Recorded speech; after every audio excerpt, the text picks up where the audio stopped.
தமிழர்களின் number one choice Tamil matrimony. No compromise. உங்க சைடுலயும் எங்க சைடுலயும். It's a GT promise. GT Holidays, South India's #1 travel brand. இப்போது புதிய அறிமுகம் ஆச்சி ஹோட்டல் சாம்பார் 50 கிராம் ரூபாய் 20 மட்டுமே. விஜயனுடைய ஆட்டிடியூட், அவருடைய நடந்து கொள்ளும் விதம் கடந்த சில நாட்களாக எப்படி நீங்க அதை எப்படி இல்லை கொஞ்சம் திமிர்த்தனம் தெரியுதுன்னு நான் சொன்னேன். ஆணவம் தெரியுது உடல் மொழியில், வாய்மொழியில். அதுக்கடுத்து அதெல்லாம் ஒருத்தே இல்லைன்னு சொல்லும்போது எந்த ஆண்மகனும் எந்த ஒரு குடும்ப தலைவனும் அந்த வார்த்தையை சொல்லணும்.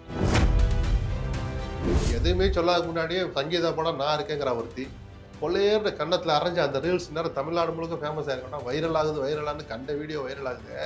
அப்படி சொன்ன பிள்ளைய அவங்க அம்மா அரைஞ்சிச்சு, செருப்பை கழட்டி அடிச்சிச்சுன்னு அந்த வீடியோ வந்திருந்தா தான் சார் இந்த சொசைட்டி சந்தோஷப்பட்டிருக்கோம். விஜய் ஒரு வீடியோ போட்டு வெளியிடணும்னு ஒரு அறிவு, சுய அறிவு வேணாம், சுய பொறுப்பு வேணாம். உலகம் முழுக்க பார்க்கல அந்த வீடியோவை.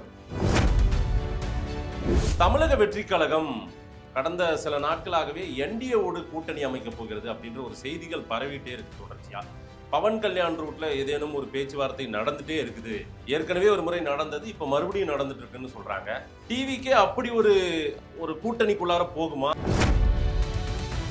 பிஜேபி எப்படியாவது ஆட்சியை பிடிக்கணும், திமுக வீட்டுக்கு அனுப்பணும், அவங்களுக்கு நிர்பந்தம் இருக்கும். விஜய்க்கு என்ன நிர்பந்தம்? அந்த பார்ட்டியும் பேசணும்ல, அப்படி ஏதேனும் பேசலாம இருக்கலாமே. நான் தான் சொல்றேன், அதனால அது புறம் தள்ள முடியாத வதந்தின்னு நான் சொல்றேன். ஓகே, முதல் வார்த்தை நான் சொன்னது நீங்க கவனிக்கல. 4ஆம் தேதி திமுக காங்கிரஸ் கூட்டணி உறுதியான பின்பு 5ஆம் தேதியில இருந்து பிஜேபி தட்டி பார்க்கும்னு சொன்னனே. சரி, இப்ப தட்டி பார்ப்போம், விஜய் கொஞ்சம் மன்னிச்சிடலாம். தன்னுடைய தனிப்பட்ட வாழ்க்கையை இங்க யாரும் விவாதத்துக்கு உள்ளாக்க வேண்டாம், நானாவே இருக்குன்றத காட்டுறதுக்காக அவர் அப்படியா? அதனாலதான் திரிஷாவை கூட்டு பொது மேடைக்கு வந்தாரா? எப்படி சார் விவாதத்துக்குள்ளாம இருப்பீங்க? நீங்க நடிகர் அல்ல. நான் இன்னைக்கு சொல்ல, ஒரு வருஷம் முன்னாடி உங்ககிட்டயே சொன்ன மாதேஷ், திரிஷாவை கூட்டிக்கிட்டு தனி விமானத்துல கீர்த்தி சுரேஷ் கல்யாணத்துக்கு போன போது அது அவருடைய உரிமை. பிளைட்டுக்கு அவர் தான் டிக்கெட் கொடுக்குறார், காசு கட்டுறார், எல்லாம் கட்டுறார். நடிகராக இருக்கிற வரைக்கும் விஜய் செய்வது சரி. ஒரு தலைவனாக நீங்கள் ஆன பிறகு நீங்க என்ன பண்றீங்கன்னு மக்கள் உங்களை கவனிப்பார்கள், உங்கள் தனிப்பட்ட வாழ்க்கையும் நான் சொன்னேன். அரசியல் ரீதியாக விஜயை எதிர்கொள்ள முடியாமல் அவரை டேமேஜ் ஃபேக்டருக்கு கொண்டு போகணும், இங்க டேமேஜா கொண்டு வந்து விவாதத்துக்குரியதாகணும்னு ஒரு கூட்டம் வேலை செஞ்சு அந்த கூட்டத்தினுடைய தலைவனே விஜய் தான் கொள்வது. தன் தலையில் தானே மண்ணை வாரி போட்டுக் கொள்வது. அவங்க 100 கூட விஜய்க்கு நாங்க கொடுக்குறோம்னு ஒரு இது ஓடிக்கிட்டு இருக்கு. 55 கூட நாங்க எல்லாரும். அப்ப எடப்பாடி பிரேக்கப் கேட்டதா கேள்விப்பட்டேன். 55 கேட்கறீல, யாருக்கு எவ்வளவு? இந்த வடிவேல் ஒரு படத்துல அந்த திருட காசு கொண்டா கொடுப்பாங்க, கிளம்புன மாதிரி 55 வாங்கிட்டு உனக்கு 2, உனக்கு 7, 41 இடம் எனக்கு தான் அப்படின்னா எடப்பாடி என்ன அரசியல் தெரியாதவரா? ஆதன் தமிழர்களுக்கு வணக்கம். பல்வேறு துறைகளில் சிறந்த ஆளுமைகளை சந்தித்து நாம் நேர்காணல் எடுத்து வருகிறோம். அந்த வகையில் மீண்டும் நம்மோடு இணைந்திருக்கிறார் மூத்த பத்திரிகையாளர் திரு SP லட்சுமணன் அவர்கள். அவரிடம் கேட்பதற்கு நிறைய இருக்குன்னு வாருங்கள், அவருமே கேட்போம். வணக்கம் SP சார். வணக்கம், எப்படி இருக்கீங்க? நல்லா இருக்கேன். தமிழக வெற்றி கழகம் கடந்த சில நாட்களாகவே என்டிஏவோடு கூட்டணி அமைக்க போகிறது அப்படின்ற ஒரு செய்திகள் பரவிட்டே இருக்கு தொடர்ச்சியா. பவன் கல்யாண் ரூட்ல ஏதேனும் ஒரு பேச்சுவார்த்தை நடந்துட்டே இருக்குது. ஏற்கனவே ஒரு முறை நடந்தது, இப்ப மறுபடியும் நடந்துட்டு இருக்குன்னு சொல்றாங்க. டிவிக்கே அப்படி ஒரு கூட்டணிக்குள்ளார போகுமா? அதற்கான வாய்ப்புகள் இருக்கா? என்ன உங்களுக்கு ஏதேனும் செய்திகள் இருக்கா? இது புறக்கணிக்கப்பட முடியாத அல்லது எளிதில் கடந்து போக முடியாத வதந்தியா இருக்கு. காரணம், ஒரு நாள் வந்துச்சு, ஒரு வாட்ஸ்அப்ல போட்டாங்க, ஏதோ ஒரு யூடியூப்ல போட்டாங்க, ஒரு பேப்பர்ல வந்துச்சு அப்படின்னு இல்லை. இவ்வளவு பரவலாக விவாதங்கள் நடக்கிற அளவுக்கு கிட்டத்தட்ட ஒரு வாரமா நெருங்குது இந்த வதந்தி ஆரம்பிச்சு. காங்கிரஸ் திமுக கூட்டணி எப்போது ஒப்பந்தத்தில் கையெழுத்திட்டார்களோ 4ஆம் தேதி, 5ஆம் தேதியிலேருந்து இது ஓடுது. அப்போது திட்டமிட்டு இதை பிஜேபி பரப்புகிறதா, இல்லை அந்த நேரத்திற்காக காத்திருந்து விஜய் இப்போ ஒரு ஏமாற்றத்தில் இருப்பார்? ஏன்னா அவர் காங்கிரஸ் கட்சி வரணும்னு ரொம்ப எதிர்பார்த்தார் விஜய், அந்த அன்னைக்கு வரணும்னு. அது வராதனால ஏமாற்றத்தில் இருக்கிற விஜய் இப்போ கொஞ்சம் தட்டி பார்ப்போன்னு பிஜேபி நிஜமாகவே முயற்சி எடுத்ததா? அப்படி எடுத்தால் ரகசியமாக தான் எடுப்பாங்க, திட்டமிட்டு கசிய விடப்பட்டதா? இது ஒரு தியரி. 2வது தியரி, ஒரு வாரமாக இது நடக்குது. விஜய் தரப்புல இருந்து நாம கொள்கை எதிரின்னு சொல்லியிருக்கிறோம் பிஜேபியை, ஊழல் சக்தின்னு அதிமுகவை சொல்லியிருக்கிறோம். இந்த 2 பேரும் அங்க வகிக்கிற என்டிஎல் நம்ம போய் எப்படி சேருவோம்? இது என்ன அபத்தமா இருக்குன்னு விஜய் அறிக்கை விட வேண்டாம். 2ஆம் கட்ட தலைவர் கூட ஒரு மியாவும் கூட சத்தம் விடல, அதை தெரிச்சு ஓடுறாங்க. அப்ப அவங்களுடைய மௌனம் இருக்குல்ல, அது ஒரு நேர்மையற்ற மௌனம்னு நான் சொல்லுவேன். ஏன்னா நீங்கள் டிக்ளேர் பண்றீங்க, பிரகடனப்படுத்துறீங்க ஊழல் சக்தி கொள்கை எதிரின்னு, அவங்களோட நீங்க பேச்சு நடத்திட்டு இருக்கீங்க. துணை முதலமைச்சர் பதவி கேட்கறீங்க, 50 இடம் கேட்கறீங்களா, ஆட்சியில பங்கு கேட்கறீங்களா, முதல் 2.5 வருஷம் யாரு, 2வது 2.5 வருஷம் யாருன்னு முதல்ல சொல்லுங்கன்னு கேட்கறீங்களான்னா இவ்வளவு ரெக்க கட்டி பறக்குது. எங்கேயோ காங்கோல நடக்குது, கென்யால நடக்கிற மாதிரி யோசிச்சுட்டு நீ பாட்டு அமைதியா இருந்தீங்கன்னா உங்களுடைய மௌனம் நேர்மையற்ற மௌனம் தாவேகா தரப்புல. அப்ப எதுக்காக இதை அனுமதிக்கிறீங்க? தனிப்பட்ட வாழ்க்கையில கடந்த 10 நாட்களாக புயலை சந்திக்கிற விஜய் இந்த வதந்தி ஓடட்டும், டைவர்ட் ஆகட்டும் நினைக்கிறாருன்னு அதுவும் ஒரு தேரி ஓடுது. இது எதுவா இருந்தாலும் இது நேர்மையற்ற அரசியல் தான் நான் சொல்வேன். எந்த கட்சியும் எந்த தலைவரும் தான் எந்த இயக்கத்தோடும் கூட்டணி வைக்கிறதுக்கு உரிமை இருக்கு. விஜய் என்டிஓல சேருவாரான்னா சேர்றது எவ்வளவு அபத்தம்னு நம்ம ஏன் சொல்றோம்னா அது அபத்தம்னு சொல்ல வச்சதே விஜய் தான். 10 நாள் முன்னாடி வரைக்கும் ஊழல் சக்தின்னு சொல்றீங்க, ஏன் சொல்லிக்கிட்டே இருக்கணுமா? கொள்கை எதிரினா கொள்கை எதிரி தான் அப்படின்னு சொன்னீங்களா? அந்த கொள்கை எதிரியோட போய் சேர்ற அளவுக்கு உங்களை நிர்பந்தப்படுத்தியது எது? அப்படிலாம் கேள்விகள் வரும்ல. அதிகாரம் கிடைக்கும், நான் மறுக்கல. கொஞ்சம் மெனக்கெட்டாங்கன்னா ஆட்சியை ஈஸியா பிடிச்சிருவாங்க. ரொம்ப மெனக்கெடணும் அந்த ஆட்சியை தடுக்கிறதுக்கு திமுக. அந்த அளவுக்கு அது வலுவான, மிக வலுவான அணியா மாறுங்கிறத நான் மறுக்கவே இல்லை. விஜயனுடைய அரசியல் வாழ்க்கை அதோட முடிஞ்சிரும்னு நான் இன்னைக்கு சொல்ல 6 மாசம் முன்னாடி சொல்றேன். யார் கூட சேர்ந்தாலும் முதல் அரசியல் 2 பேரும் சரியில்லை, யாரும் சரியில்லைன்னு நான் ஒரு மாற்று அரசியல் தர்றேன்னு சொல்லிட்டு வந்த விஜய் முதல் தேர்தல் அதுக்கான வாய்ப்பை தானே பறிச்சுக்கிட்டு தடுத்துக்கிட்டு யாராவது ஒருத்தரோட போய் சேர்ந்தால், தன்னால் விமர்சிக்கப்பட்டவர்களோடு சேர்ந்தால் அப்ப விஜய் அரசியலை நல்லா பண்றாருன்னு பாராட்டலாமே தவிர 10ஓட 11 தான் அவர் மாற்று சக்தி அல்ல. பதவிக்காக எதையும் செய்ய துணிகிற விஜய்னு அந்த லிஸ்ட்ல டாப்ல போய் உட்காந்துருவார் விஜய். ஆனா அவருடைய பிரபலத்துக்கு முதல் இடம் தான் கிடைக்கும். உங்களுடைய கேள்வி அவரை நோக்கி மட்டுமே இருக்குது. ஏன் அவரை பிரஷர் பண்ண மாட்டாங்களா? உந்துதல், அவரை அழுத்தி உள்ள கொண்டு வரதுக்கான முயற்சிகள் சார். பிஜேபி எப்படியாவது ஆட்சியை பிடிக்கணும், திமுக வீட்டுக்கு அனுப்பணும், அவங்களுக்கு நிர்பந்தம் இருக்கும். விஜய்க்கு என்ன நிர்பந்தம்? அந்த பார்ட்டியும் பேசணும்ல. அப்படி எதுவும் பேசலாம இருக்கலாமே. நான் தான் சொல்றேன், அதனால அது புறந்தள்ள முடியாத வதந்தின்னு நான் சொல்றேன். ஓகே, முதல் வார்த்தை நான் சொன்னது நீங்க கவனிக்கல. 4ஆம் தேதி திமுக காங்கிரஸ் கூட்டணி உறுதியான பின்பு 5ஆம் தேதியில இருந்து பிஜேபி தட்டி பார்க்கும்னு சொன்னனே. சரி, இப்ப தட்டி பார்ப்போம், விஜய் கொஞ்சம் மடிச்சிடலாம், கொஞ்சம் வழிக்கு கொண்டாந்துடலான்னு பிஜேபி முயற்சிக்குன்னு முதல் வார்த்தையை சொன்ன நீங்க தான் மறந்துட்டீங்க, கவனிக்கல. பவன் கல்யாண் இந்த ரூட்ல ஒரு முயற்சி எடுக்கலாம். ஏன்னா அவர் தன்னுடைய சொந்த வாழ்க்கையை சொல்லியிருப்பார். பாத்தியா விஜய், அவங்க 2 பேரும் சக நடிகர்கள் முன்னாடி ஃப்ரெண்ட்ஸா கூட இருக்கட்டும், நானும் இப்படிதான் சவால்லாம் விட்டேன், நான் ஆட்சியை பிடிக்கலான்னு பார்த்தேன், அண்ணனை பார்த்து அண்ணனுக்கு கூடாத கூட்டமா திருப்பதியில ஆக்சுவலா அண்ணன் திருப்பதியில ஜெயிக்க முடியல, நான் பண்ணி பார்த்தேன் முடியல, இப்ப பாரு 2 MP 20 15 18 MLA இருக்கோம், துணை முதலமைச்சர் ஆயிட்டேன், நீ அப்படி வா அப்படின்னு சொல்லியிருக்கலாம். உங்ககிட்ட ஆதாரம் இல்லை. பட் KS ராதாகிருஷ்ணன் வெளிப்படையாவே அந்த பதிவு போட்டிருக்கிறார். பவன் கல்யாண் மூலமாக விஜய்க்கு சில விஷயங்கள் சொல்லப்பட்டது அப்படின்னு. பிஜேபியில் இணைந்திருக்கிற KS ராதாகிருஷ்ணனோட பேச்சு நம்ம மதிக்கணும், மதிக்க தகுந்த நபர் அவர். அதை பிஜேபியும் மறுக்கல. நேற்று நயனா நாகேந்திரன் கொஞ்சம் அப்படி போற போக்கில் அப்படி அப்படிலாம் ஒன்றும் இல்லை அப்படின்னு இருக்கிறார். அதை மறுத்து அல்லது அதற்கு மாற்றாக கருத்து சொன்ன பிரசாத்தை கட்சி பொறுப்புல இருந்து நீக்கி இருக்கிறாங்க. அதெல்லாம் ஒரு பக்கம் இருக்கட்டும். பேச வேண்டிய நபர்கள் பேசலன்னு தான் நம்ம சொல்றோம். இதுல யாரை பத்தி கவலைப்பட முடியும்? முதல்ல விஜயனுடைய செல்வாக்க குலைக்கிறதுக்கு நடக்கிற சதியில ஒன்னாவும் நான் பார்ப்பேன். அப்ப யார் வாய் திறந்து மறுக்கணும்? பிஜேபியா? பிஜேபி தானே பிளான் பண்ணுது ஒரு ஆங்கிள். அப்ப தடுக்க வேண்டிய பொறுப்பு யாருக்கு இருக்கு? இது எனக்கு எதிராக நடக்கும் சதி, நான் 2 கட்சியை ஒழிக்கணும்னு தான் அந்த அரசியலுக்கே வந்திருக்கிறேன் அப்படின்னு யார் சார் சொல்லியிருக்கணும்? விஜய் தான். அதைத்தான் நான் சொன்னேன். அவருமே டைவர்ட் பண்ண கூட இது இந்த செய்தி அதனாலதான் அது ஒரு தியரின்னு சொல்றோம். நம்ம கிட்ட ஆதாரம் இல்ல சார். நம்ம ஒருத்தரை போட்டு மொத்தம் சாத்தக்கூடாது. இருக்கிற பார்வை ஜென்டலா சொல்லிட்டு ஊமக்குத்தோட நிறுத்திங்க. என்னதுக்கு போட்டு ஒரே இடத்துல போட்டு குத்தனா? ஆதாரம் இல்லாம ஒரு லெவல் தாண்டி பேசுறோம். அதுவும் ஒரு வதந்தி வருது, ஒரு தரப்பா சொல்றாங்க. சங்கீத விவகாரத்தை திசை மாத்துறதுக்கு விஜய் எப்படி உள்ள விடுறாரு இந்த விவகாரத்தை. நமக்கு ஆதாரம் இருக்கா? இல்ல. ஒரு தியரி, அது லாஜிக் உள்ள ஸ்கூப், அது அவ்வளவுதான். சிபிஐ மறுபடியும் 3வது முறை விஜய்க்கு சம்மன் கொடுத்திருக்காங்க. இன்னைக்கு வரணும்னு சொல்லிருக்காங்க. விலக்கு கொடுத்துட்டு இன்னைக்கு நேர்காணல்ல தான். அது ஒரு விஷயமே இல்லை சார். இதெல்லாம் வழக்கமான நடைமுறை. ஏன்னா சும்மா ஒரு அழுத்தம் கொடுக்கறதுக்கு பயன்படுத்த இதனால எல்லாம் கூட்டணி பேசி ஒத்து கையெழுத்து போட்டு வரையிலேயே ஏர்போர்ட்ல கையெழுத்து போட்டு தான் ஃபிளைட் ஏறுவாரெல்லாம் இல்லை. அந்த அழுத்தத்தை ரூமுக்குள்ள வச்சு பனையூர்லயே வச்சு கும்முன்னு குத்தி வார்த்தையால அவங்க நினைக்கிறத சாதிக்கவும் முடியும். அதை விட வலுவாக உறுதியாக நின்று அதை புறந்தள்ளவும் விஜயால முடியும். அதுக்கு டெல்லிக்கு போய் இப்படி ஊரறிய உங்களுக்கு எனக்கெல்லாம் தெரிஞ்சு சம்மன் அனுப்பி கூப்பிட்டுட்டு அங்க பாத்தீங்களா நடக்குதுன்னு எந்த முட்டாளாவது அந்த காரியத்தை செய்வாங்க. இயக்குனர் அமீர் போன்றவர்கள் கருத்து தொடர்ச்சியா தெரிவிக்கும் போது இந்த வார்த்தையும் அவர் சொல்றாரு. நேத்திக்கு சொல்றாரு, இல்ல நான் சொல்றேன், அவர் சொல்றது சிபிஐக்கெல்லாம் பயந்து நீங்க போயிட்டு கூட்டணி வச்சிடாதீங்க, அதோட முடிந்துரும் அப்படின்னு. அதுல நிஜமான கரிசனமும் இருக்கு. இன்னும் சொல்ல போனா தாவேக்காலேயே 10 பேர்ல 8 பேர் போயிடலாம் அப்படிங்கிறாங்க. பதவி ஏதாவது ஒரு அடையாளம் இருக்கணும்னு ஒரு அந்த பாதுகாப்பான அரசியலை தேடுறவங்க. இன்னும் சில பேர் அதெல்லாம் வேண்டாங்கிறாங்க. நான் என்ன கேட்டா நீங்க என்ன சார் நினைப்பீங்கன்னா போகக்கூடாதுன்னு தான் சொல்லுவேன். ஏன்னா அது விஜய்க்கு நல்லது இல்லை. துணை முதலமைச்சராகவே ஆவார், அவருடைய அரசியல் வாழ்க்கை அதோட முடிஞ்சு போயிடும். அப்போ நீங்க யாருன்னு மக்கள் கேட்பாங்கல்ல. பதவிக்காக நீ எதையும் செய்வேன்னா அப்ப நீ என்னத்தை எங்களை காக்க வந்த ரட்சகர் நீ அப்படின்னு கேட்பாங்களா மாட்டாங்களா? ஒரு பர்செப்ஷன் இந்த பக்கம் பெரிய அளவுக்கு ஒரு கூட்டணி அமைச்சிட்டாங்க திமுக. ஏடிஎம்கே என்ன பண்ணிட்டு இருக்குன்றது நம்ம கடைசி போர்ஷன் பேசுவோம். விஜய் என்ன பண்ணிட்டு இருக்காரு அரசியல்ல, நீங்க என்னவா இல்ல சின்ன பாக்குறீங்க? சின்ன கட்சிகளோட பேச்சு நடத்துறாங்க அன்அபிஷியலா. யாராவது ஒரு TVK. பெரிய கட்சியை அறிவிச்சுட்டு அதை சொல்லலாம்னு இருக்கிறதா கேள்விப்பட்டேன். தப்பு இல்லையே. அந்த மாதிரி விஜய் மாதிரியான நபர்கள் செய்கிற சமூக பங்களிப்புன்னு கூட நான் சொல்லுவேன். ம். இந்த ரெண்டு அணியிலும் இடம் கிடைக்காதவர்கள், ஆனாலும் ஏதோ சமூகத்தின் ஒரு குறிப்பிட்ட பகுதியினரை பிரதிநிதித்துவப்படுத்துகிற அமைப்புகள் இருக்காங்க. நீங்க லெட்டர் பேடு கட்சின்னு கிண்டல் பண்ணலாம், நக்கல் பண்ணலாம். ம்.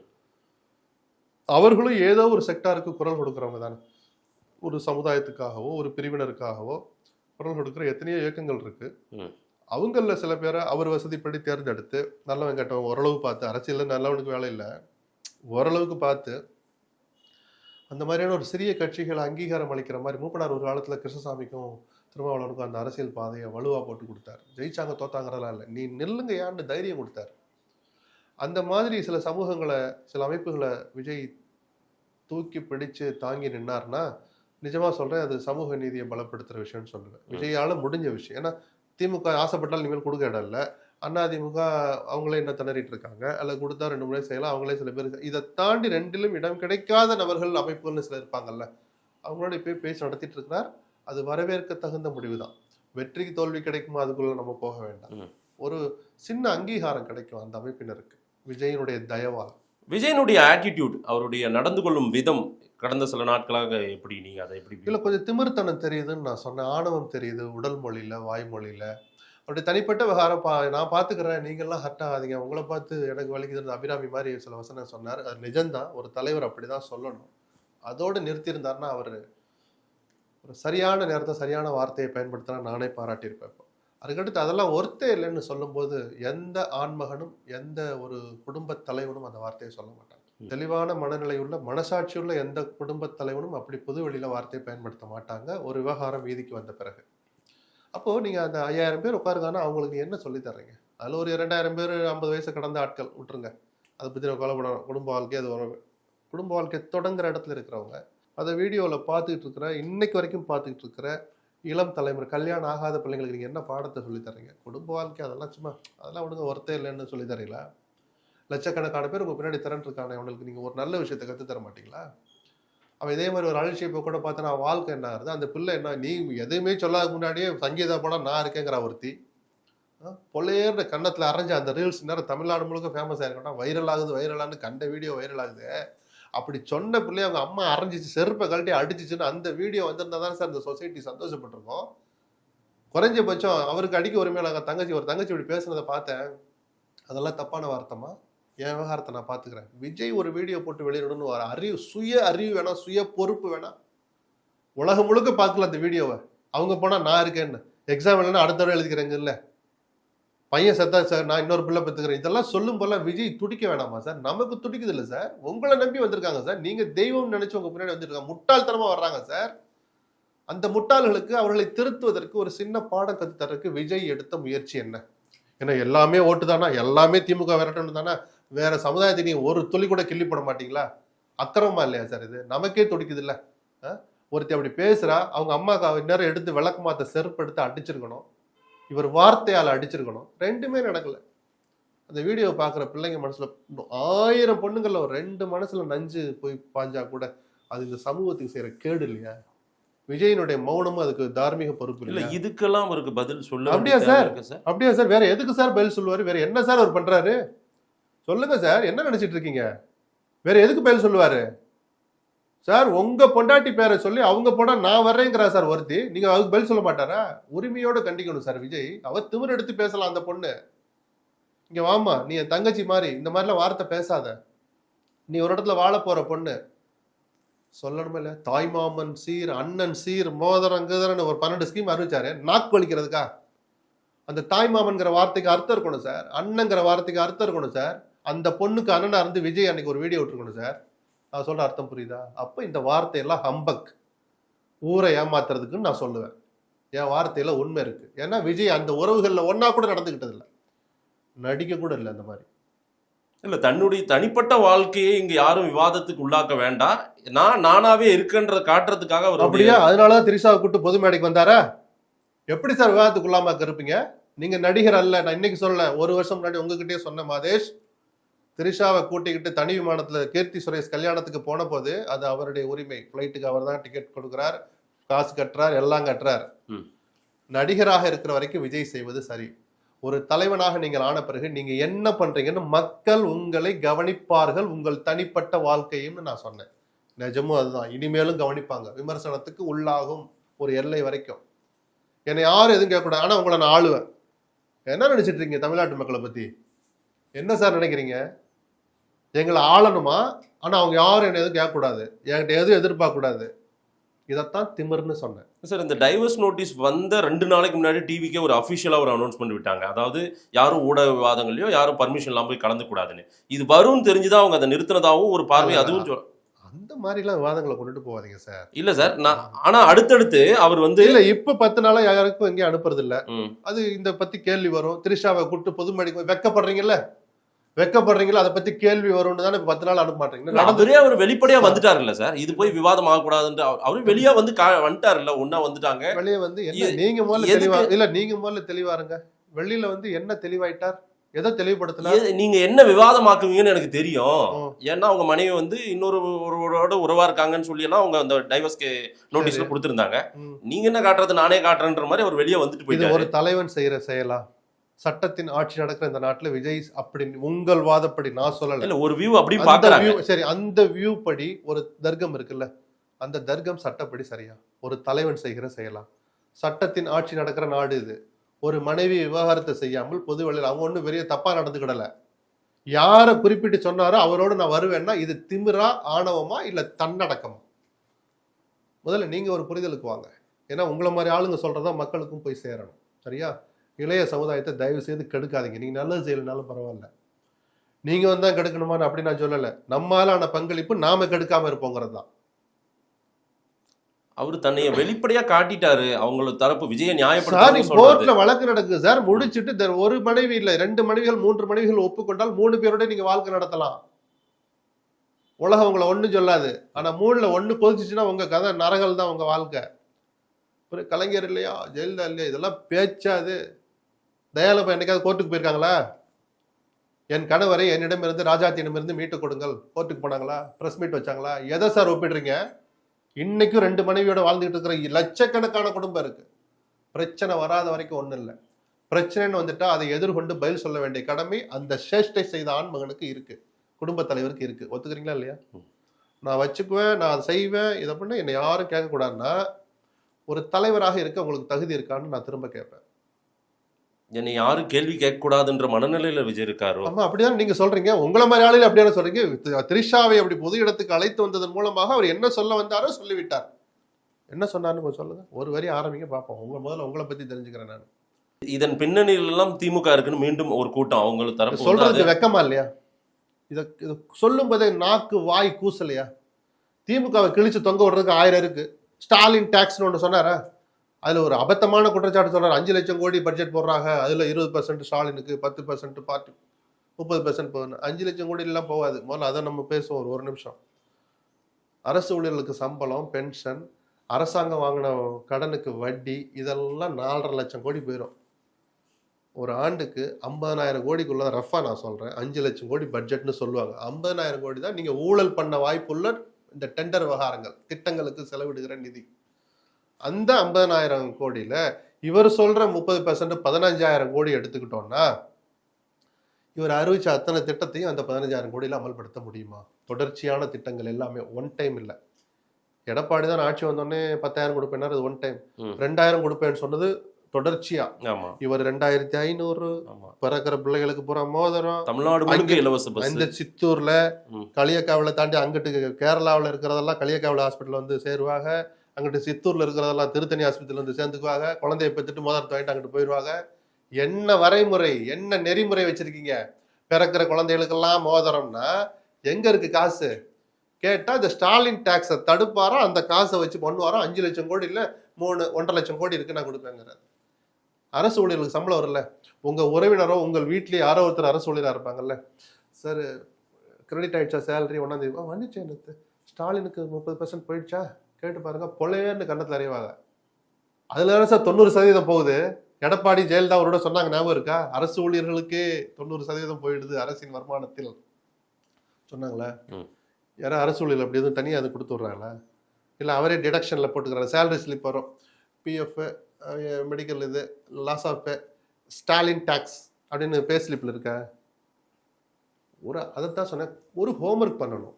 நீங்கள் மாற்று அரசியலை பண்ணுறேன்னு சொல்லிட்டு திராவிட இயக்கங்கள் அறிவிச்சிருக்கிற திட்டங்கள், அமல்படுத்திட்டு இருக்கிற திட்டங்களுடைய எக்ஸ்டெண்டட் வெர்ஷனை சொன்னீங்கன்னா உங்ககிட்ட என்னதான் சரக்கு இருக்கு அதெல்லாம் தெரியும். என்னை ஆட்சியில் உட்கார வைங்க, நான் நல்ல அதிகாரி அடிச்சு பண்ணுவேன்.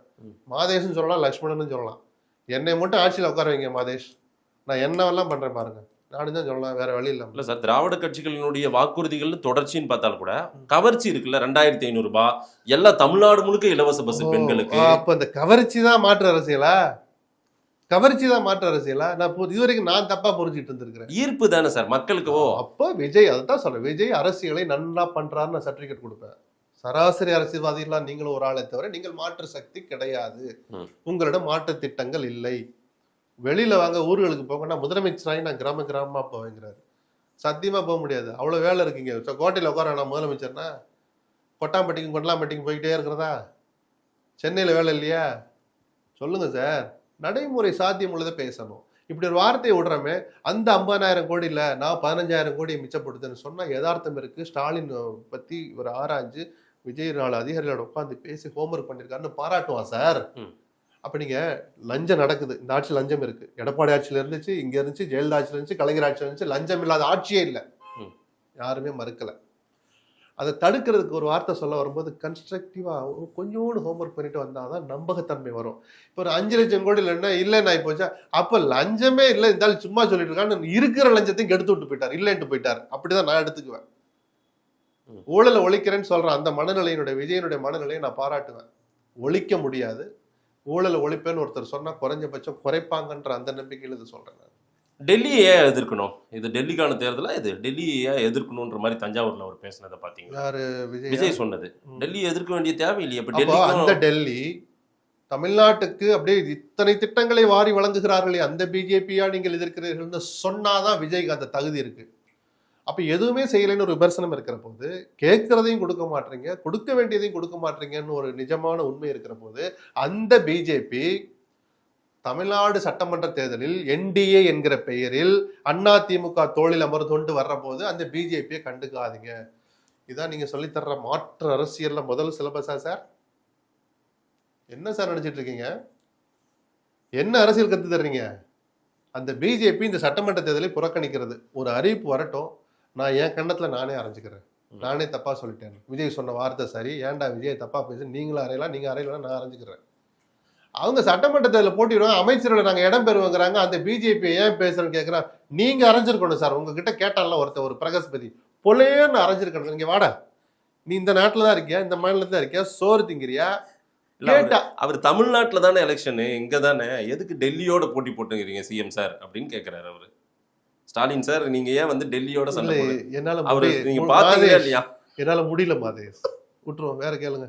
ஏன் சார் இது அர்த்தம் இல்லாத வாதம், அதனால இடது கையில புறந்தள்ளிட்டு அடுத்த கேள்விக்கு போலாம். விஜய் இந்த தேர்தலை பொறுத்தவரை 2026 அவருடைய போட்டின்றது எப்படி இருக்கும்னு நீங்க நினைக்கிறீங்க? நல்லா இருக்கணும்னு ஆசைப்படுறேன். ஒரு மாற்று அரசியெல்லாம் பெரிய கொள்கையெல்லாம் வச்சு எத்தனை பக்கம் பிரிண்ட் ஆயிருக்கு அப்படிலாம் கொள்கை புத்தகமெல்லாம் எடுத்துட்டு வர வேண்டாம். யதார்த்தமா இருங்க. உங்களை பத்தி விமர்சனம் வர்ற போது ஒரு நல்ல ஆண்மகனாக, நல்ல தலைவனாக முன்னாடி வந்து, அவர் நேற்று நல்லா தான் பேசிட்டு வந்தார். அந்த 7ஆம் தேதி ப்ரோக்ராம்ல நல்லா சொல்லிட்டு வந்தாரு. இங்க பாருங்க, என்னோட லைஃப்ல ஏதோ நடந்துட்டு இருக்கு, நீங்க ஹர்ட் ஆகுறீங்க, அதை பார்த்து எனக்கு ஹர்ட் ஆகுதுன்னு குணா அபிராமி மாதிரி, கமல் மாதிரி, அது வரைக்கும் கரெக்டு தான், நான் பார்த்துக்கிறேன்னு சொன்னார். ஒரு தலைவன் சொல்ல வேண்டிய சரியான வார்த்தை அது. அது வரைக்கும் சரியா தான் போச்சு. அப்பதான் திருப்பி இந்த திமிர் தலைக்கணம் மேல ஏறி அது ஒர்த்தே இல்லைன்னு சொல்லும் போதுதான் நீங்க தவறான தகவலை, தவறான ஒரு பாடத்தை பெண்களுக்கு கற்றுத்தரீங்கன்னு நான் சொல்லுவேன். அந்த இடத்துல தப்பு பண்ணாரே தவிர, மற்றபடி அவங்க லைஃப் சார், அதுக்குள்ள போக வேண்டாம். என்ன நடந்தது? சங்கீதா ட்ரையல் நடக்கிற போது எப்படி மீடியாக்கள் சும்மா இருக்க போறது இல்லை, அதுக்கு விஜய் ஒரு பதில சொல்லுவார், அங்கே பதில் சொல்லட்டும். இதெல்லாம் ஒரு முடிவுக்கு வந்து பொது இடத்துல யாரை வேணாலும் கூட்டிட்டு மேடை ஏறலாம் சார். அவங்கள எந்த பெண்ணையும் திருமணம் செய்கிற உரிமை விஜய்க்கு இருக்கு, இனிமேலும் விவாகரத்து ஆன பிறகு. நான் சொல்ல புரியுதா? இந்த சட்டத்தின் ஆட்சி நடக்கிற இந்த நாட்டுல சட்டப்படி நடந்து காமிக்கணும் தலைவன், இல்லாட்டி செய்யறத ரகசியமா செய்யணும். பார்த்திபன் சொன்னது அதுதான், பொத்தி வைங்க, வெளியே கொண்டாடாதீங்கன்னாரு. அதுக்கு விளாசிக்கிட்டு இருக்கிறாங்க பார்த்திபனை போட்டு. நான் பார்த்திபனுக்கு கொடி பிடிக்கல, யதார்த்தம்னு ஒண்ணு இருக்கு. குறைஞ்சபட்ச அறிவுள்ள குடிமகன் செய்யக்கூடாததை ஒரு தலைவன் செய்யக்கூடாது. அவ்வளவுதான். அரசியல் ரீதியாக விஜயை எதிர்கொள்ள முடியாமல் அவரை டேமேஜ் ஃபேக்டருக்கு கொண்டு போகணும், இங்க டேமேஜா கொண்டு வந்து விவாதத்துக்குரியதாக்கணும்னு ஒரு கூட்டம் வேலை செஞ்சுட்டு அந்த இருக்காங்க. கூட்டத்தினுடைய தலைவனே விஜய் தான். தனக்குத்தானே கொல்லி வைத்துக் கொள்வது, தன் தலையில் தானே மண்ணை வாரி போட்டுக் கொள்வது, இதுல எல்லாமே அடங்கி இருக்கு. அடுத்தது அவர் அதிகமா வெளியே வர்றதுல பேசுறதுல அந்த மாதிரி தானே அப்படி இருக்காரு. வந்த ஒரு இடத்துலயும் இப்படியா பண்ணிக்குவீங்க? வெளியே வாங்கன்னு இப்படி அவங்கள வெளியில வர சொன்னோம் சார். அவருடைய தனிப்பட்ட உரிமையை நான் மறுக்கல. திரிஷாக்குன்னு ஒரு தனி மனுஷியா சுயமரியாதை இருக்கு, விஜய்க்குன்னு தனி மனிதரா சுயமரியாதை இருக்கு, நான் மறுக்கல. அந்த திரிஷாவை மையப்படுத்திய விவகாரம் வீதியில இருக்கு வந்துட்ட பிறகு என்னை என் மனைவி கூட கேள்வி கேட்க முடியாதுன்னு அந்த ஆணவத்தோடு வந்து மேடை ஏறுற செருக்கு இருக்குல்ல, அது தனி மனித உரிமை அல்ல. சரியா? ஒரு தலைவனா செய்யக்கூடாது. ராமசாமி குப்புசாமி பயப்படுவான் சார், என் பொண்டாட்டிக்கு தெரிஞ்சு எப்பா அது கேஸ் போட்டுப்பா, விளக்கமாத்த வச்சு பிச்சு கொடுப்பா. சத்தியமா அந்த சராசரி மனுஷன் அப்படிதான் பயப்படுவான். தார்மீக பயம் அவனுக்கு இருக்கணும். ஒரு தலைவனுக்கு இருக்கணுமா கூடாது? மக்கள் சொல்லுவாங்க. என்டிஏ கூட்டணி என்ன நடந்துட்டு இருக்கு சார்? இந்த பக்கம் கூட்டணிகள் பெரிதுபடுத்தி கொண்டு திரு ஓபிஎஸ் போன்றவர்கள் எல்லாம் கூட கட்சியில் அரவணைத்து கொண்டு அவங்க பெரிய ஒரு மாநாடெல்லாம் நடத்தி பிரம்மாண்டம் பண்ணிட்டு இருக்காங்க. என்டிஏ கூட்டணியில் என்ன நடந்துட்டு இருக்குது? சீட் ஷேரிங் பத்தி பேசி நடந்துட்டு இருக்கு திரைமறைவில். ஆக்டிவா ரொம்ப ஃபோர்ஸா இருக்கிற மாதிரி உங்களுக்கு தெரியுதா? ஃபோர்ஸ்னா எப்படி? ஏதாவது அளவிட்டு உஷ்ண காத்து வரணுமா ஃபோர்ஸா? இல்லை சார், டிடிவி தினகரனையே நான் எடுத்துக்கிறேன் சார். சொல்லுங்க. அவருடைய அவருக்கான இண்டிவிஜுவாலிட்டியோ பெருசா பாருங்க. ஒரு 10 நாட்களா அவர் அலைன்ஸ் போனதுக்கு பிறகாக அவருடைய தனித்தன்மையை இழந்த மாதிரி எத்தனை இருக்காரு. கூட்டங்களை நடத்தி அதில் டிடிவி புறக்கணிக்கப்பட்டார் அல்லது எத்தனை கூட்டங்களை புறக்கணிக்கல, நடத்தி அவருடைய எடப்பாடி தனித்தன்மை கெட்டு போச்சோ? அவர் அப்படின்னா அன்புமணியுடைய தனித்தன்மை, எம்எல்ஏ எம்பி ஆனதுனால 2 நாள் செய்தியில் அடிபடுறார். அதுக்கு முன்னாடி 8 நாள் எங்க இருந்தார் அன்புமணி? இந்த 10 நாள் எடப்பாடி எங்க இருந்தார் சொல்லுங்க சார். அந்த தனித்தன்மை போச்சா எடப்பாடிக்கு? வேலுமணி எங்க, தங்கமணி எங்க? இந்த அலைன்ஸ் உற்சாகமா தெரியுது சார். இருக்கட்டும், இந்த பக்கம் ஒன்னும் பெரிய உற்சாகம் இல்லையேன்னு நான் சொல்றேன். அதுதான் உற்சாகம் வருது. அப்படி இல்லை, நீங்க எடுத்து போட்டு கையெழுத்து போட்டு காட்டுற போதுதான் உற்சாகம் வரும். அலையன்ஸ் ஃபார்ம் ஆகிற போதெல்லாம் அது ஒரு நாள் செய்தி வரும். அன்புமணி சேர்ற போது எல்லா கேமராவும் அண்ணாதிமுக நோக்கி போச்சா? டிடிவி தினகரன் போற போது, அந்த அறிவிப்பு செய்யற போது, மதுராந்தகம் போற போது எல்லா கேமராவும் போச்சா? அண்ணாதிமுக மையப்படுத்தி விவாதங்கள் நடந்ததா? அப்ப என்ன சார் திமுக இப்படி ஒரு மாதிரி டெட்டா இருக்கு அப்படி சொல்லுவீங்களா? எந்தெந்த நேரத்தில் எது நடக்குமோ நடக்கும் சார். இங்கே அவங்க எல்லாம் முடிச்சிட்டாங்க இருக்க. எப்ப அவங்க முடிச்சு 3 நாள் ஆச்சு, நம்ம என்ன அறிவிப்பு வரல. அவங்க திரைமறைவில் பேசிட்டு தான் இருக்கான்னு சொல்லி சும்மா ஒண்ணு இல்லை. ஆனா இங்க ஏதோ தள்ளி போகுது, ஏதோ ஒரு விஷயம் தள்ளி போயிட்டே இருக்கு. இங்கெல்லாம் சீட் ஷேரிங்கே சிலருக்கு முடிஞ்ச மாதிரி எல்லாம் நம்ம கையெழுத்திட்டு 3-2 ஆக்குனாங்க, 6-4 ஆக்குனாங்க, கையெழுத்தாயிடுச்சு. காங்கிரஸோட கையெழுத்தாயிடுச்சா? எந்தெந்த தொகுதி முடிவாயிடுச்சு? தேமுதிக சீட் சொல்லிட்டாங்களா? விடுதலை சொல்லிட்டாங்களா? மதிமுக எவ்வளவுன்னு சொன்னாங்களா? 6-4 தனி சின்னமா சொந்த சின்னமா உதயசூரியனா சொல்லிட்டாங்களா? இடதுசாரிகளுக்கு இடது வலது, வேல்முருகனுக்கு 1-2 இல்ல. இத்தனை இல்ல சொல்லிவிட்டு அங்க எல்லாம் முடிஞ்சிருச்சுன்னா என்ன சார்? அதுவும் தாமதம் இல்ல. மாநாடு நடந்தது 2 நாள், அவங்க அந்த வேலையை பார்த்துருப்பாங்க. இன்னையில இருந்து உட்காந்து இன்னும் ஆல்ரெடி முடிச்சு வச்சிருப்பாங்க. தேமுதிக என்ன சொல்லிட்டு தான் அறிக்கை கூட்டியாந்துருப்பாங்க. அறிக்கை வரட்டும், கூட்டி காட்ட போறா, கேமராவை ஃபோக்கஸ் பண்ணி காமிட்டுங்க, மக்களுக்கு காட்டுங்களேன். அதுக்குள்ள இது நடக்கலையே அது நடக்கலையா? உங்களுக்கு தவிக்கிறதுக்காக 2 பேரும் வேலை செய்ய முடியுமா? அங்கே எடப்பாடி படாதபாடு விட்டுட்டு இருப்பாரு. அவங்க 100 கூட விஜய்க்கு நாங்க கொடுக்குறோம்னு ஒரு இது ஓடிக்கிட்டு இருக்கு. 55 கூட நாங்க எல்லாரும். அப்ப எடப்பாடி பிரேக்கப் கேட்டதா கேள்விப்பட்டேன். 55 கேட்கறீங்களே, யாருக்கு எவ்வளவு? இந்த வடிவேல் ஒரு படத்துல திருடங்க சொல்லிட்டு அந்த திருட காசு கொண்டா கொடுப்பாங்க. இந்த கிளம்புன்ற மாதிரி 55 வாங்கிட்டு உனக்கு 2, உனக்கு 7, 41 இடம் எனக்கு தான் அப்படின்னா எடப்பாடி என்ன அரசியல் தெரியாதவரா? அப்ப அவருக்கு சொல்லணும்ல, 55 வாங்கி நீ என்ன பண்ண? கூட்டணிக்கு தலைவர் எடப்பாடி சார். இதெல்லாம் நடந்துகிட்டு தான் இருக்கு. மாதேஷை கூப்பிட்டு, லக்ஷ்மணனை கூப்பிட்டு, ஒட்டுமொத்த மீடியா கூப்பிட்டு, பாத்துங்க பேச்ச ஆரம்பிக்கிறோம், நல்லா ஃபோக்கஸ் பண்ணுப்பா. அப்புறம் இப்படி நான் பேச்சு நடத்துவாங்க. பூட்டிய அறைகளுக்குள்ள திரைமறைவுல போன்ல சில வீடுகள்ல சில நட்சத்திர ஹோட்டல்கள்ல சந்திப்பும் பேச்சும் நடந்துகிட்டு தான் சார் இருக்கு. நயினார், எல்முருகன், பியூஷ் கோயல் எல்லோருமே நிறைய சந்திப்புகள் இங்கேயே நடந்தது. அதனை மீறியும் டெல்லிக்கும் போக வேண்டிய தேவை எடப்பாடிக்கு இருந்தது. ஏன்னா இங்க இருக்கிறவங்களும் அந்த அதிகாரம் கிடையாது. எல்முருகன் தொடங்கி நயினார் வரைக்கும் யாருக்கும் எந்த அதிகாரமும் இல்லை சீட் ஷேரிங்ல. அமித்ஷா கூட்டணியை முடிவு பண்ணா நம்பரையும் அவரே முடிவு பண்ணா, அதனாலதான் அங்கே போய் அது ஒன்றும் தப்பு இல்லையே. இல்ல எடப்பாடி தான் ஹைகமாண்ட் எடப்பாடி தான். சொல்லு பிறந்தகை இருக்கிறார், குரல் எழுப்பிய மாணிக் தாக்கூர் இருக்கிறார், எதுக்காக சோடங்கர் வருகிறார், எதுக்காக நிவேதி ஆல்வா வருகிறார், எதற்காக வேணுகோபால் வருகிறார் கேட்டீங்களா? இல்ல ஹைகமாண்ட் எடப்பாடி தானே நான் சொல்றேன். சரி, ஹைகமாண்ட் ஸ்டாலின் தான். எதுக்காக ஹைகமாண்ட் யாரு? சோனியா அல்லது கார்கே? எதுக்காக ராகுல் அடிபட்டார்? எந்த பதவியிலும் இல்லாத ராகுல் ஏன் இவ்வளவு அடிபட்டார்? அதிகாரம் அளிக்கப்படாத வெளிப்படையா அறிவிக்கப்பட வேணுகோபால் எதுக்கு பேச்சுவார்த்தை நடத்த ஸ்டாலினை சந்தித்தார்? சொல்லுங்க சார். ம். சரி, இதுல சுத்தமா அடிபடாம நடுவுல வந்து பூந்து ப. சிதம்பரம் வந்து ஒரு சீல் வச்சுட்டு போனாரே எதுக்கு? அவங்கவங்க சூழல்னு ஒண்ணு இருக்கு சார். யாருக்கு எது வசதி, யார்ட்ட சொன்னா நடக்கும், எது கொஞ்சம் ஈஸியா கம்யூனிகேட் ஆகும், யாரு சொன்னா மரியாதை குடுத்து உட்கார வச்சு பேசுவாங்க, அப்படின்னு இயல்பான ஒண்ணு. ஒன்னொன்னையெல்லாம் நோண்டி பார்க்க கூடாது. சார், கூடுதல் தொகுதிகளை கேட்கிறதா பிஜேபி இந்த முறை? கண்டிப்பா கூடுதல் கேட்பாங்க. எல்லா கட்சியும் தான் கேட்பாங்க. ஓகே. கண்டிப்பா கேட்பாங்க சார். நீங்க ஒரு லார்ஜர் நம்பர் சொன்னீங்களா, அந்த அளவுக்கு நம்பர்ஸை வாங்கி மத்தவங்களுக்கு கொடுக்குற மாதிரி, அதாவது அந்த மத்தவங்கிறது யாருன்னு எடப்பாடி கேட்கிறாரு. நான் ஓகே. கொடுக்குறேன்னு சொல்லிட்டு அப்புறம் எப்ப அந்த எல்லாம் வாங்கிட்டோம் 60 வந்து சேர்ந்துருச்சு. அந்த ஏசிஎஸ் வருவாரு, அவருக்கு ஒரு 2, அப்புறம் வாசன் வருவாரு, அவருக்கு ஒரு 6, இப்படின்னு சீட்டு தனி லிஸ்ட் எடப்பாடிட்ட கொடுத்து விட்டா அவர் எங்க இருந்து கொடுப்பாரு? அதனாலதான் எடப்பாடி கேட்டதா கேள்விப்பட்டேன். நீங்க யாருக்கு நீங்க கொடுக்க போறீங்க? ம். இப்ப தினகரனுக்கு நாங்க பேசி வாங்கி தரோம்னு சொன்னாங்க. இப்ப அன்புமணிக்கு இவர் கொடுக்க போறாருல ஆமா. பொது கணக்கு, அதிமுக கணக்குல அன்புமணிக்குன்னு இவர் தான் பேசி முடிச்சார் எடப்பாடி. அதுல பிஜேபிக்கு இந்த ரோல் கிடையாது.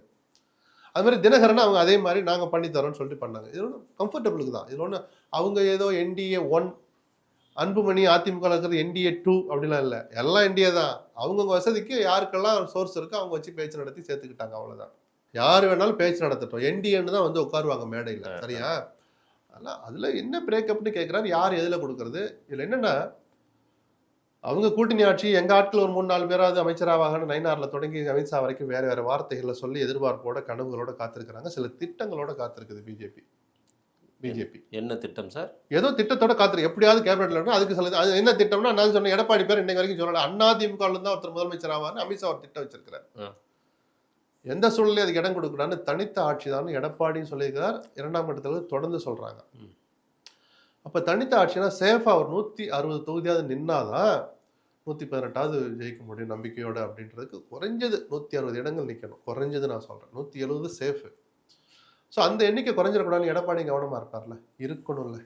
செல்மிசம் செய்ய காத்திருக்கிற பிஜேபி கிட்ட எடப்பாடி 2 மடங்கு உஷாரா இருக்கணும். அந்த உஷார் குறையலன்னு தான் நான் கேள்விப்பட்டேன். இறுதியா ஒரு கேள்வி சார். சார், அதாவது திமுக இந்த உரிமை தொகை அறிவிப்பு, அதே போல திரு எடப்பாடி பழனிசாமி அவரும் அறிவிப்பு, அதற்கு பிறகு 10,000 ரூபாய் கொடுக்குறேன்றது, திரு விஜயும் ஒரு உரிமை தொகை, இது என்ன மெசேஜ் சொல்றாங்க சார் இவங்க எல்லாரும்? இல்ல, மக்களை கவர்றதுக்குன்னு சொல்றாங்க. மக்கள் முட்டாள் இல்ல, அதை போல நான் எல்லாருக்கும் சொல்லிக்கிறேன். நம்ம அவங்களுக்கும் அது தெரியும். 1000 ரூபாய் கொடுத்துட்டு இருந்தாங்க மகளிர் உரிமை தொகை திமுக அரசு, திராவிட மாடல் அரசு. எடப்பாடி ஒரு போட்டு போட்டாரு, நான் வந்தா 2000 கொடுப்பேன். 2000 இவர் அதே அறிவிச்சிட்டாரு. 2000 நான் கொடுப்பேன் அறிவிச்சிட்டாரு. கொடுத்துக்கிட்டு இருக்கிறவர் சொல்லும் போது ஒரு நம்பகத்தன்மை கூடும். 2 பேரும் சொல்றாங்களா, போடு 2500. அப்ப விஜய் யாருக்கு பயந்து அந்த 2500 சொன்னாங்க? அதையும் நீங்க பேசணும்ல சார். ஓகே.